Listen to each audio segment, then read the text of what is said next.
Helen Parker stood on the sidewalk with a small gray suitcase in her hand. The building in front of her was tall, modern, and made of shining glass. Cars moved fast on the street. People walked by without looking at her. She felt small in that big city. But her heart was full of hope. On the 12th floor of that building lived her only son, Michael. Helen was 72 years old. Her back hurt when she stood too long. Her hands shook a little when she held heavy things. But that day she felt strong. She told herself, now I will not be alone anymore. Now I will live with my son. 2 weeks earlier she had sold her small house in the countryside. It was not a fancy house, but it was full of memories. Her husband built the front porch with his own hands. Michael learned to ride his first bicycle on that street. Every wall had a story. Every corner had a memory. When she signed the final paper to sell the house, her eyes filled with tears. But she told herself, this is the right thing. I will be with my family. I will see my grandson every day.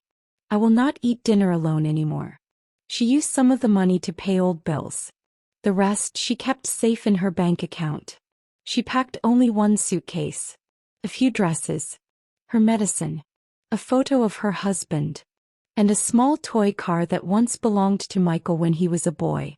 Now she stood in front of his building. She walked slowly to the entrance. The glass doors opened with a soft sound. Inside, everything looked clean and expensive. The floor shined like a mirror. A man in a black suit stood behind a desk. "Can I help you, ma'am?" he asked. "Yes," Helen said softly. "My son lives here. Michael Parker. Apartment 12B. The man checked his screen, then nodded. "Yes, he does. You can take the elevator on the right." "Thank you," she said with a gentle smile. Helen stepped into the elevator. Her heart beat faster as the doors closed. She looked at her reflection in the metal wall. Gray hair. Soft wrinkles. Tired eyes. She fixed her collar and tried to smile. "Michael will be happy to see me," she whispered to herself. The elevator stopped at the 12th floor. The doors opened to a quiet hallway. Soft carpet. White walls. Modern lights. Everything felt cold and new. Not like her warm old house. She walked slowly until she saw the number. 12B. She placed her suitcase down and took a deep breath. Then she pressed the doorbell. For a few seconds nothing happened. Then she heard footsteps. The lock clicked. The door opened. A young woman stood there.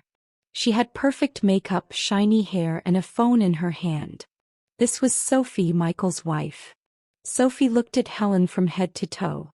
Her eyes stopped on the suitcase. "Yes," Sophie said, her voice cool. Helen gave a warm smile. "Hello, dear. I'm Helen. Michael's mother. I came to stay with you." Sophie's face changed. The small, polite smile disappeared. "Stay with us," she repeated. "Yes," Helen said gently. "I sold my house. I thought, now we can live together as a family." Sophie did not answer right away. She turned her head and called into the apartment. "Michael, your mom is here." Helen's heart jumped with joy when she heard her son's name. A few seconds later, Michael appeared at the door. He wore a clean shirt and expensive watch. He looked older, more serious than she remembered. "Mom?" he said, surprised. "What are you doing here?"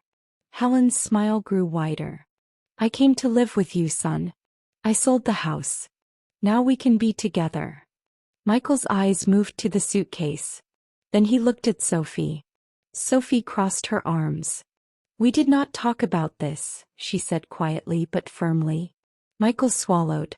He looked nervous. Helen felt a small knot in her stomach. "I thought there would be space for me. I don't need much. Just a small corner." Sophie shook her head. "The apartment is small. We both work. We have our own routine. This is not a good time." Helen looked at Michael. "Son." Michael avoided her eyes. He rubbed the back of his neck. For a long moment he said nothing. The hallway felt colder. Finally he spoke in a low voice. "Mom, maybe you should have called first." Helen's smile faded. I wanted to surprise you. Sophie stepped a little closer to the door. We really can't do this right now. Helen's hands trembled. But I sold my house. I have nowhere else to go. Michael's lips parted but no words came out. He looked at Sophie again. She gave him a hard, silent look. Michael took a slow breath. Mom, maybe it's better if you find a small place nearby. We can visit you on weekends. Those words felt like ice in Helen's chest. I thought, I would live with my family, she whispered. No one answered. After a long, painful silence, Sophie gently pushed the door. We're sorry, she said. But this just doesn't work for us. The door began to close. Helen looked at her son one last time. He still did not meet her eyes. The door shut with a soft click. Helen stood alone in the hallway, holding the handle of her small gray suitcase. The quiet corridor suddenly felt very long and very empty. A minute later she walked back to the elevator. No one stopped her. No one called her name. Outside the building the air felt colder than before. She sat down on a bench near the entrance. Cars passed. People hurried by. No one noticed the old woman with the suitcase. Helen looked up at the tall building. Somewhere on the 12th floor her son was inside. Warm, safe, busy with his life. And she was outside with nowhere to go. Helen sat on the cold bench and held her suitcase close to her legs. People walked past her talking on their phones, laughing or rushing somewhere. No one looked at her. No one asked her anything. The city felt loud but her world felt very quiet. She looked at the glass doors of the building again. Maybe Michael would come down. Maybe he would change his mind. Maybe he would run outside and say, Mom, wait. Come back. I'm sorry. She waited. 5 minutes passed. Then 10. No one came. Her eyes slowly filled with tears. She wiped them with the corner of her sleeve. Maybe they just need time, she whispered to herself. Maybe tomorrow will be better. A cold wind blew across the street. Helen shivered. She had not eaten since the morning. Her hands felt stiff. She looked at her small suitcase. That was all she had now. A few clothes. Her medicine. A photo of her husband. She opened the suitcase and took out the photo. It showed her and her husband standing in front of their old house. He had his arm around her shoulders. Both of them were smiling. I sold our home, James, she whispered. I thought I was doing the right thing. Her voice shook. She quickly closed the suitcase again. Just then a man in his late 40s walked out of the building. He wore a simple jacket and carried a small grocery bag. He noticed Helen sitting alone with her suitcase. He slowed down. He looked at her face. Her red eyes. Her tired shoulders. The way she held her bag close as if she was afraid someone might take it. He stopped in front of her. Ma'am, are you waiting for someone? He asked gently. Helen looked up. His voice sounded kind. Not cold like the voices she heard earlier. She hesitated. Then she said quietly, I thought I was. The man frowned slightly. Are you okay? Helen tried to smile but her lips trembled. I came to see my son. He lives here. Oh, the man said. Did you just arrive? Yes. I came from Ohio this morning. With that suitcase? She nodded. The man looked at the building then back at her. And, your son isn't with you? Helen took a deep breath. The words felt heavy in her chest. He said, this is not a good time. The man's face grew serious. I see. For a moment both of them were quiet. Cars passed. A dog barked somewhere down the street. My name is Robert, the man said. I live on the 10th floor. Helen nodded politely. I'm Helen. Do you have a place to stay tonight, Helen? She opened her mouth but no words came out. She slowly shook her head. Robert looked at her suitcase again. Then at her thin coat. The wind blew once more and Helen's shoulders shook. Robert let out a slow breath. My mother used to sit like that, he said softly. On a bench waiting for my father to come home from work. She always looked small but very strong at the same time. Helen listened quietly. She passed away last year, he continued. Since then my apartment feels very empty. He looked at Helen with gentle eyes. If you don't mind, you can stay at my place for a few days. Just until you find somewhere else. Helen's eyes widened. Oh no, I couldn't do that. I don't want to be a burden. Robert shook his head. You won't be. It's just me in that apartment. Too much silence is not good for a person. Helen looked down at her hands. You're very kind, but I don't even know you. Robert smiled softly. Sometimes strangers are kinder than people we know. Those words stayed in the air between them. Helen felt tears rising again. Not from sadness this time, but from the sudden warmth in a very cold day. You really mean it? She asked. Yes, Robert said. Come inside. It's too cold out here. Helen looked once more at the tall building. 12 floors up, behind one of those windows, her son was living his life. Then she looked back at Robert. Slowly she picked up her suitcase.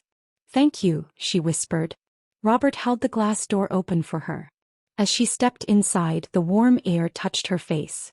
For the first time that day she did not feel completely alone. But upstairs, behind the closed door of apartment 12B, Michael stood by the window. He had seen everything. He had watched his mother sitting on that bench.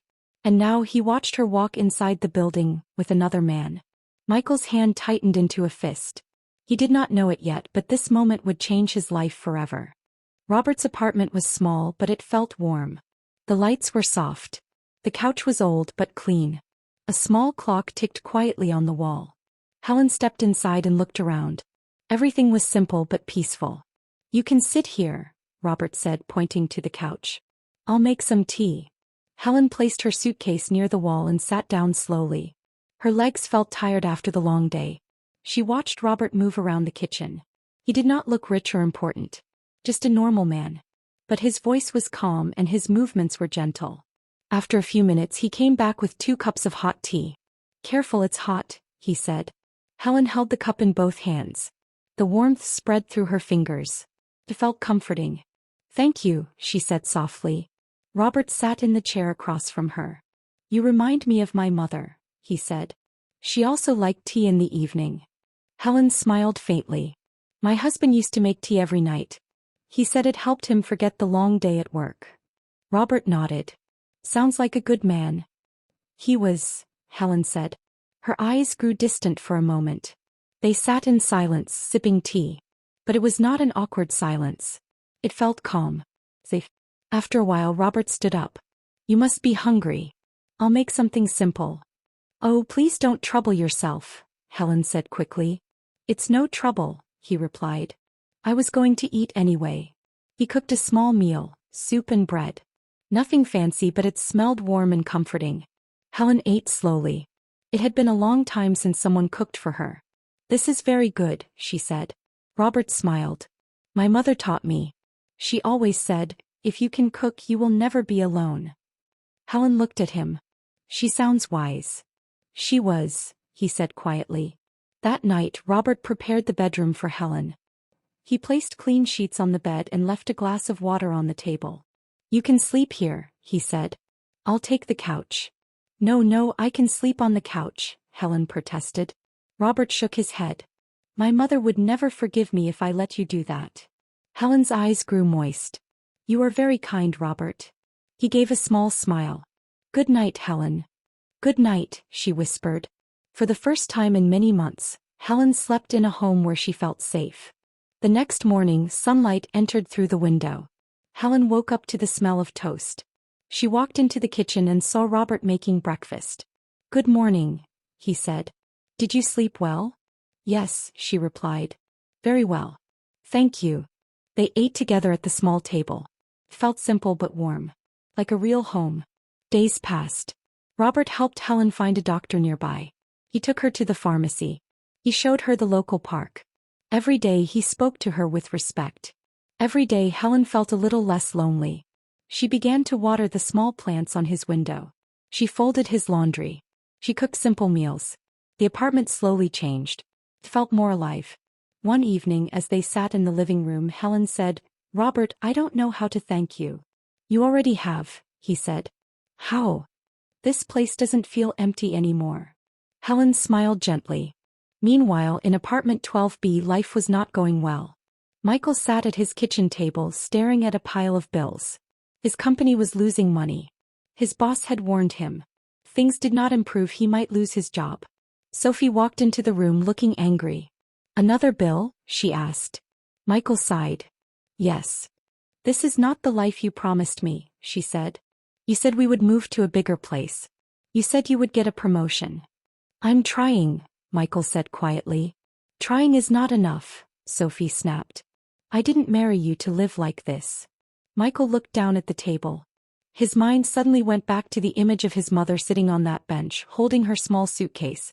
He pushed the thought away. But problems kept growing. A week later, Michael got the call he feared. "I'm sorry," his boss said. "We have to let you go." Michael felt the world spin around him. "But I've worked here for 8 years." "I know. But the company is cutting staff." The call ended. Michael sat in silence. That night, Sophie packed a small bag. "Where are you going?" Michael asked. "To my sister's place," she said. "I need some space." "You're leaving me?" he asked, shocked. She looked at him coldly. "I didn't sign up for this kind of life." The door closed behind her. Michael stood alone in the apartment. The same apartment where he once closed the door on his mother. The silence felt heavy. He looked around. Expensive furniture. Big TV. Modern lights. But the place felt empty. Very empty. For the first time he understood what loneliness really felt like. And suddenly he remembered the look on his mother's face when the door closed. Michael sat alone in the quiet apartment. The lights were on, but the rooms felt dark. Sophie was gone. Her closet was half empty. Her favorite shoes were missing from the hallway. The kitchen felt cold without her voice, even though her voice was often sharp and impatient. He walked slowly to the window and looked down at the street. People moved below like small shadows. Cars passed. Life continued as if nothing had changed. But everything had changed for him. He sat on the couch and held his head in his hands.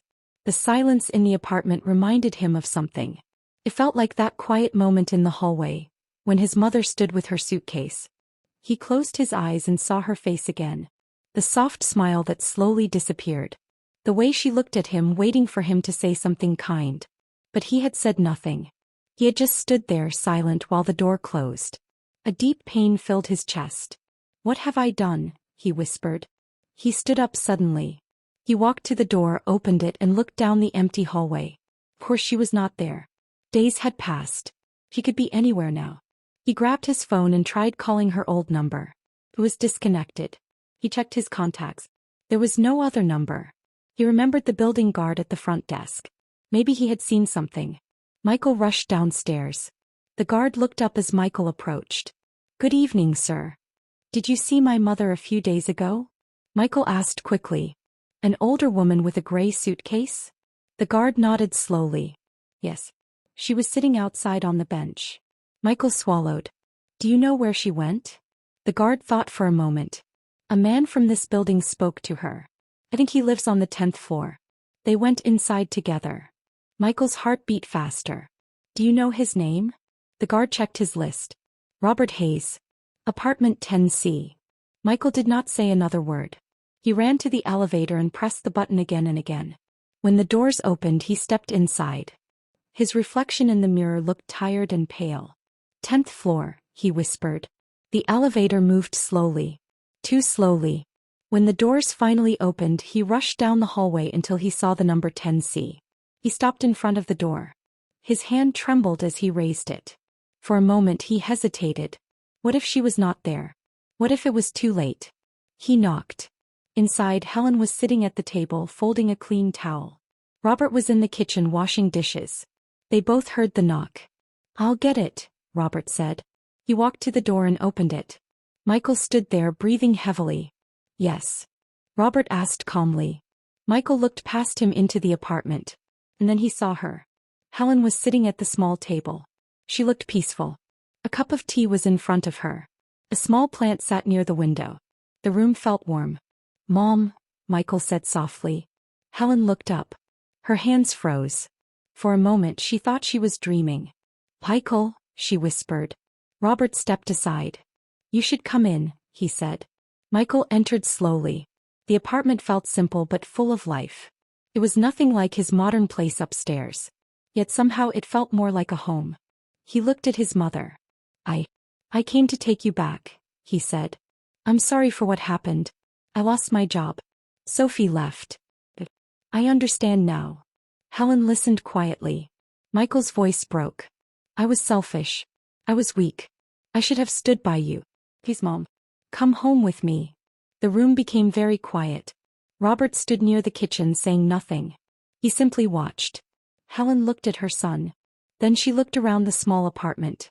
At the warm lights, the clean table, the simple kitchen, the man who had treated her with respect. Her eyes grew soft. She slowly stood up. Michael took a step forward, hope rising in his chest. But Helen did not walk toward him. She placed her hand gently on the back of the chair and said in a calm, quiet voice, "Son, when I came to your door I had nowhere else to go." The room fell silent as her words hung in the air, and Michael felt his heart sink, not knowing what she would say next. Helen looked at her son with calm, tired eyes. The room was quiet. Even the ticking wall clock sounded louder than before. "Son, when I came to your door I had nowhere else to go," she repeated softly. Michael felt his throat tighten. "I know, Mom. And I'm sorry. I made a terrible mistake." Helen took a slow breath. "I stood outside your home with one suitcase. I had sold my house. I had left every memory behind. I thought I was coming to my family." Tears filled Michael's eyes. "Please don't say that. I can fix it. Come back with me. We'll start again." Helen looked down at her hands. They were old and thin with small blue veins showing through the skin. These were the same hands that once tied his shoelaces, packed his school lunch and held his face when he was sick. "I didn't need a big room," she continued. "I didn't need expensive things. I just needed my son to open the door." Michael could not speak. His chest felt heavy. Helen slowly raised her eyes and looked around Robert's apartment. The small table. The warm kitchen. The soft light near the window. "But that day," she said gently, "your door closed. And another door opened."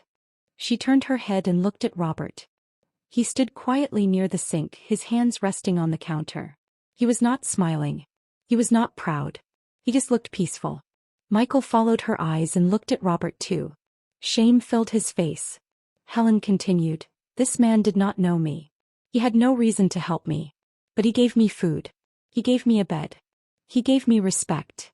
Her voice softened. "He gave me a home." Michael stepped closer. "Mom, I was scared. Sophie was angry. I didn't know what to do." Helen nodded slowly. "I understand. Life is not always easy. But love is simple, son. Either you open the door, or you close it." Michael felt tears roll down his cheeks. "Please, Mom. I have nothing left now. I lost my job. Sophie left me. I'm all alone." Helen's eyes softened. She took a step toward him. For a moment it looked like she might hug him. But she stopped. "I'm sorry for your pain, Michael," she said. "You are still my son. I will always love you. But love does not mean I must forget what happened." Michael's face turned pale. "So, you won't come back with me?" Helen shook her head gently. "This is my home now." The words were quiet but strong. Michael felt as if the floor had disappeared under his feet. "But I need you," he whispered. Helen gave a sad smile. "Now you understand how I felt that day." Silence filled the room again. Robert stepped forward slowly. "Michael," he said calmly, "your mother is not lost to you. You can still visit her. You can still care for her. But a home is not just a place. It's a feeling. And right now she feels safe here." Michael nodded weakly. He wiped his eyes. "I understand." He turned to his mother. "Can I, at least visit you sometimes?" Helen's face softened. "Of course. You are my son. My door will always be open for you." Michael gave a small, broken smile. "Thank you, Mom." He looked around the small apartment one last time. It was simple. Nothing special. But it felt warmer than his own place upstairs. He walked toward the door. Before leaving he turned back. "I'm sorry," he said again. Helen nodded. "Take care of yourself, son." Michael opened the door and stepped out into the hallway. The door closed behind him with a soft click. Inside the apartment, Helen sat down at the table. Robert poured her another cup of tea. "You okay?" he asked gently. Helen nodded. "Yes. I feel peaceful." She looked around the small room. Sunlight touched the table. The plant near the window moved softly in the breeze. I lost my house, she said quietly. But I found a home. Robert smiled. Sometimes life closes one door, so the right one can open. Helen held her warm cup and whispered, I'm grateful for that. And for the first time in a long while she did not feel alone.